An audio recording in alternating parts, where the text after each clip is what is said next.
Boa tarde, eu sou Aparecida Barros, aluna do segundo período de Direito da FACAP e estou aqui hoje para fazer a gravação de um vídeo de um artigo científico que a gente foi orientado pelo professor Nadielson França, da disciplina Introdução ao Estudo de Direito 2, com o objetivo de montarmos uma videoteca. Essa videoteca vai ser com assuntos variados de assuntos jurídicos variados, para que sirva futuramente para alunos e pessoas diversas fazerem consultas, certo? Então, quais eram os critérios da montagem dessa videoteca? Cada aluno deve escolher um artigo numa revista qualificada e esse artigo tivesse a ver com a teoria do direito. Então, esse artigo a gente escolhe, faz o estudo dele e faz a gravação desse artigo. O meu artigo, ele vai ser exatamente base natural do ordenamento jurídico. É um artigo que foi publicado no final do ano passado, em dezembro, na revista Direito em Debate, da editora Unijaí, Qualis B1, Base Natural do Ordenamento Jurídico. O DOI dele é esse aí. E eu escolhi esse artigo científico da área do direito. Por que eu escolhi esse artigo? Por acreditar que preciso compreender o passado do ordenamento jurídico e o que deu certo nesse passado, o que não deu, e assim buscar elementos tanto no passado como no presente, no que estamos vivendo nesse ordenamento do presente, para o entendimento do futuro desse sistema normativo. Por que eu busco isso? Pois vivemos nesse pleno século XXI e não se admite um positivismo puro, onde se interpreta o direito como forma estática, imutável, como defende Kelsey prioritariamente. Então, é preciso que nós pensemos esse fundamento de maneira que ele venha mitigar algumas críticas, algumas posições, algumas situações. E aí, para isso, nós vamos ver qual o posicionamento desse artigo, que problema ele nos traz para resolver. Aí o problema desse artigo é preciso reafirmar um fundamento moral ao ordenamento jurídico, uma vez que esse é intrínseco à noção de direito natural. Com esse problema, ele suscita uma hipótese, que é o enfraquecimento normativo de ordens jurídicas calcado em desconsideração ao justnaturalismo, abre espaço para terríveis consequências sociais. Gente, em um mundo cada vez mais globalizado, o direito muitas vezes ele permanece de maneira estática, favorecendo, instrumentalizando as classes dominantes, enquanto que a gente percebe também que as menos favorecidas elas sofrem com muitas situações de exploração, de opressão, e isso em nome de igualdade, porque às vezes a igualdade ela traz o quê? Consequências nefastas para situações de classes menos favorecidas. Para isso, nós vamos responder, o texto vai responder alguns objetivos, que são esclarecer os conceitos básicos que são ligados à matéria, como a base natural do ordenamento jurídico e o direito natural, vai expor considerações de diferentes correntes filosófico-jurídicas, que são fontes básicas dos escritos e ensinamentos relativos ao direito natural, e ao final também do estudo, haverá também de confrontar algumas posições doutrinárias divergentes. Direito natural como parte do direito social efetivamente aplicado. E para isto, nós vamos ter que estudar dentro desse artigo que metodologia foi utilizada. E o autor desse texto, ele utilizou a metodologia de análise de diversas obras doutrinárias. Nessa análise de diversas obras doutrinárias, a gente vai ver que resultam dois fatores curiosos, até certo ponto, opostos e paradoxais. De um lado, uma inicial tendência do crescimento do pensamento, cada vez mais de natureza notória e temporal para análise jurídica, que é o positivismo. Do outro, a resposta fática da retomada do fundamento também divino para a construção de uma ordem jurídica, como a reação, por exemplo, às guerras, o naturalismo. Evidentemente que para continuarmos a análise desse artigo, nós vamos fazer a análise de algumas terminologias, como por exemplo o justnaturalismo e o justpositivismo, que vai ser a contraposição.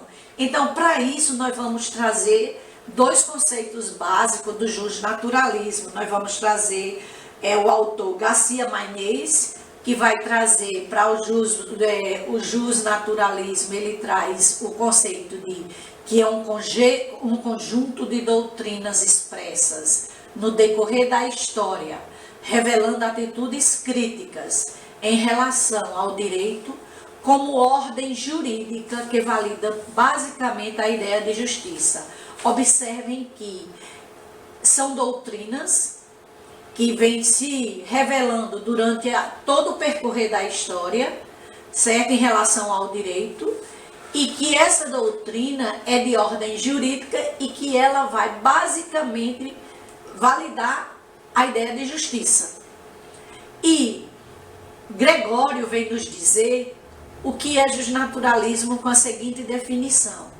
Essa doutrina ela vem sendo desenvolvida ao longo de mais de 2 milênios, compreende uma grande variedade de escolas e teorias que têm visões diferentes sobre a fundação da lei natural. Então, nós vamos ver essas diversas visões da lei natural, do direito natural. Enquanto que nós vimos esses dois conceitos de justnaturalismo, nós vamos ver agora, em contraposição ao justnaturalismo, como uma das áreas que fundamenta o direito, nós vamos ter o justpositivismo, ou positivismo jurídico, colocado por Bobbio, que ele diz o seguinte: a expressão positivismo jurídico deriva da locução direito positivo contraposta àquela de direito natural.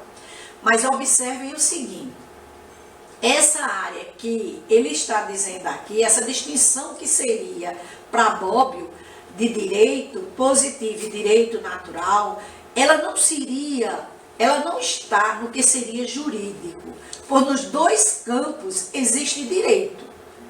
Como observem aí, existe direito, tanto no direito natural como no direito positivo, observemos aí. Só que o que está exatamente no campo da origem dos ditames, da origem das leis. Então, o direito natural está no campo da physis, que é exatamente o princípio da evolução ou do progresso da natureza.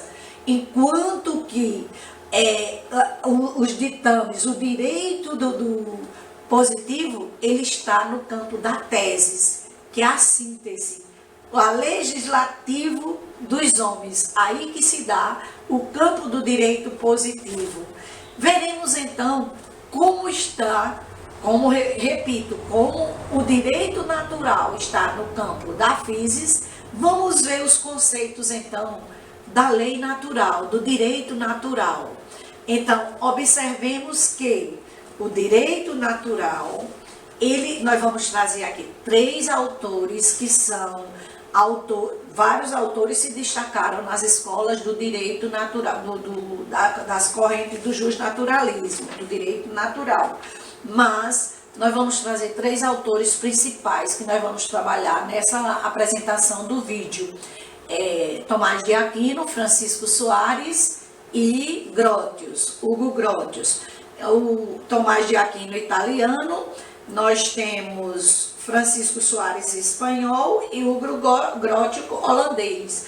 Então, o conceito de direito natural que Aquino traz, ele diz o seguinte: o direito natural é como medir e regular. É adequado à razão, assim a lei é encontrado apenas na razão. Observem que é como uma régua. Ele faz que a razão, o direito só é encontrado por meio da razão. Então, se você não buscar a razão, você não chegará ao direito. E Gui Soares diz o seguinte: todas as coisas que pertencem ao direito natural, elas provêm de Deus. Por quê?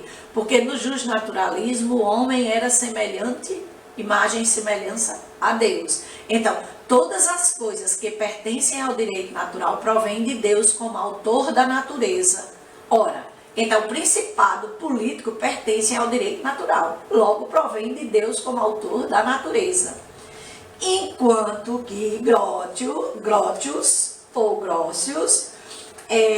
ele recebeu uma educação protestante, e aí, como ele recebeu uma educação protestante, ele seguiu uma tendência do luteranismo, como do calvinismo também. Ele não reconhece a lei natural como participação da lei eterna. Então, em função disso, ele se nega à semelhança do homem a Deus. Nesse caso, ele diz apenas o seguinte, que o direito natural, ele tem o mesmo significado que lei. Então, se ele tem o mesmo significado que lei, tomado no seu sentido mais amplo, então o direito natural, ele tem um significado que lei, mas no sentido mais amplo, para denotar uma regra de ação moral. Então, ele obriga-nos a fazer o que é apropriado. Então, ele é lei, só que é mais amplo, e acrescenta aí o quê? A regra de ação moral, para poder fazer aquilo que é apropriado. Então, observem esses três conceitos de direito natural, que eles estão intrinsecamente ligados.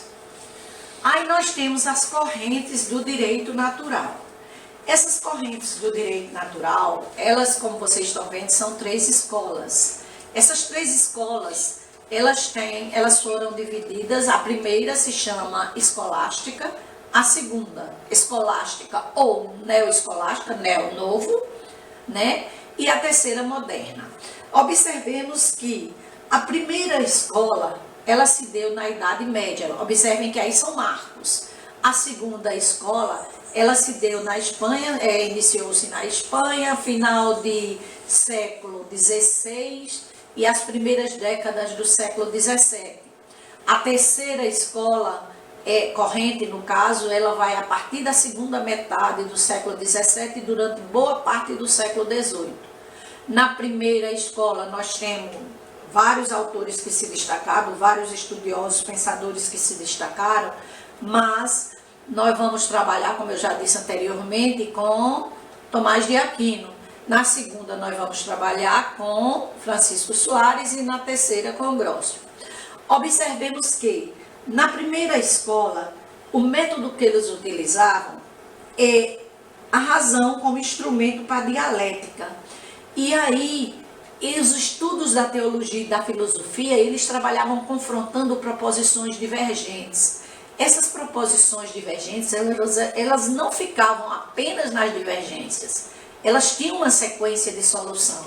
E essa sequência de solução era obtida através do recurso da razão. E era uma razão com autoridade. Nessa época também da primeira escola, eles já concebiam o direito no sentido de natural e positivo. E a segunda escola, escolástica, ou neoescolástica, elas, assim também chamada neoescolástica, pelo fato de a totalidade dos estudiosos, eles professarem o aristotelismo tomista com certas variações, assim considerados também como novos escolásticos. Eles também sendo considerados vários teólogos juristas, por isso que as características, a gente percebe que as características dessa escola, a gente já percebe o direito em si, a justiça, a lei natural, a lei positiva como característica dessa segunda escola, o governo, o poder político, entre outros assuntos relevantes. E, repito, como destaque, nós estamos trazendo Francisco Soares. Na terceira escola, chamada de moderna, a terceira corrente, temos 4 fatores que foram determinantes para que ela surgisse. São as guerras religiosas, a influência protestante, o laicismo e o racionalismo. E aí, observemos que nessa terceira escola, a teologia já foi substituída pelo direito natural. Por quê? Observem que as doutrinas específicas, o direito natural já se tornou disciplina nas universidades, por isso que substituiu teologia. Os argumentos da razão, a partir do direito natural, eles buscavam convencer, conviver harmoniosamente as pessoas de forma pacífica na Europa, até porque estava sendo marcada com guerras de fundo religioso, como eu já falei anteriormente. Então, para isso, nós vamos buscar ver a questão de algumas posições doutrinárias divergentes nesse período do justnaturalismo. E nós vamos trazer 3 posições aqui divergentes. Nós vamos trazer Sitchin, Pold e Bobbio. Sitchin diz o seguinte: a lei natural, ela tem a função de inspirar corretamente as normas do direito positivo. E observe, lei natural inspira direito positivo. Isso Sitchin diz. Aí Pold diz: o direito natural era, observem bem, era uma teoria filosófica para o período de crescimento. Então, o autor está associando a ideia da postura filosófica a uma coisa que já passou. Então, o verbo é utilizado no passado, no período de crescimento, passou. Enquanto que Bobbio, comentando sobre o direito natural, ele vai dizer, relativa à corrente do pensamento jurídico, ele diz o seguinte: lei, para ser lei, deve ser conforme a justiça. Mas se perguntarmos o que é de fato direito, não podemos deixar de responder que, na realidade, vale como direito também o injusto. E não existe nenhum ordenamento que seja perfeitamente justo. Observem isso. Não existe nenhum ordenamento que seja perfeitamente justo. Aí ele coloca: nem há o ordenamento justnaturalista, perfeitamente justo, nem o justo positivista. Então, diante dessa fala de Bobbio, a gente diz o seguinte: nem só um, nem só outro puramente é justo. Então, a gente precisa ver o que dá certo em um, o que dá certo em outro, o que está errado em um, o que está errado em outro, para que nós concluamos. Diante disso, nós vamos para as nossas considerações. Então, as nossas considerações aqui sobre o texto é que é um texto eficaz, é um texto que nos traz os estudos ao justnaturalismo bastante válido, e ele traz também a ideia de que a gente faça a aplicação do direito natural nas atividades administrativas, legislativas e jurisdicionais no contexto atual da comunidade mundial.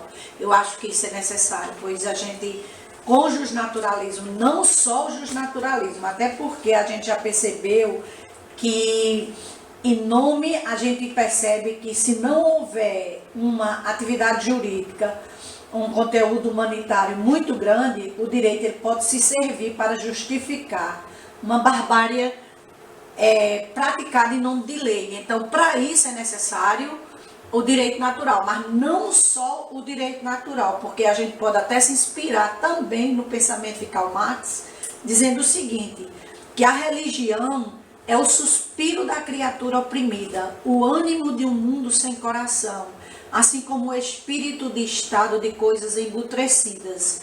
Ela é o ópio do povo.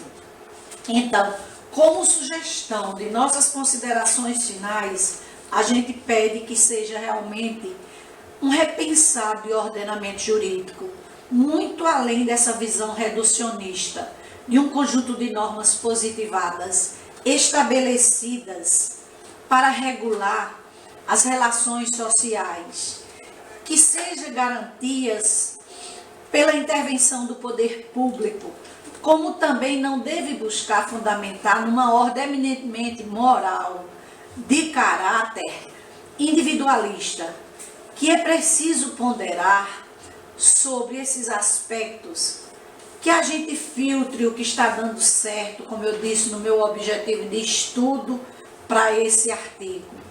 A gente filtre o que está dando certo para a construção de um ordenamento em que se leve em consideração uma transformação social, alicerçada numa tendência prática do direito. Esse direito que venha resgatar uma dimensão que é o objetivo concretizar as demandas e garantias no ordenamento jurídico da dignidade da pessoa humana, porque assim nós possamos dizer que cada um tenha seu direito, um direito subjetivo, que possa exigir determinadas condutas, que esse direito possa realmente estar de maneira intrínseca, inerente a eles, para que ele possa ser independente de classes, independente de setores que ocupem.